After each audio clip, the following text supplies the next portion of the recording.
ఇక అష్టకంలోకి వెడితే,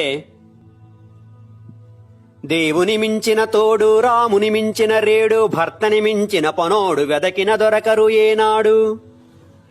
కాలము వేసిన గాలము పెళ్ళొక మాయాజాలము భార్యకు భర్తే దైవము మరి ఎందుకు నిత్యము కయ్యము. రెక్కలు విరిగిన పక్షులు చెట్లుగా మారని విత్తులు కత్తులు పోయిన సూరులు పతులుగా మారిన పురుషులు. తిరిగెను ఎన్నో గుళ్ళు వేసెను మూడే ముళ్ళు వాచెను రోజూ ఒళ్ళు అయ్యో పాపం మొగుళ్ళు. క్షయుడైపోయెను చంద్రుడు సగమైపోయెను శివుడు సంద్రము దాటెను రాముడు దేవుని పాపమి మగడు. పెళ్ళాం పట్టిన పంతము తీర్చిన కథ సుఖాంతము లేనుచు సాధింపే జీవితాంతము ఇదే అసలు సిసలు వేదాంతము.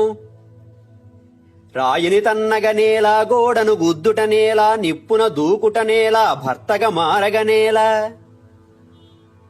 వచ్చడి భావము ఆగదు శతకము రాసిన చాలదు ఇది నా భార్యకు నిజముగా నచ్చదు నన్ను కొట్టక మాత్రము వదలదు.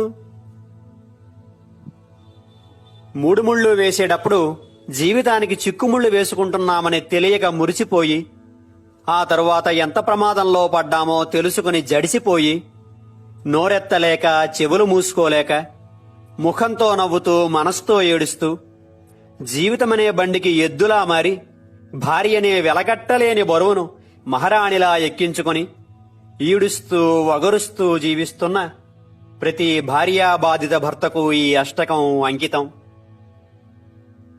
మనవి: భార్య అనే 2 అక్షరాల బ్రహ్మపదార్థం మీద నాకున్నవి భయభక్తులే గాని మరొకటి కాదని సహృదయులైన భార్యలు విధేయులైన వారి భర్తలు గమనించ ప్రార్థన.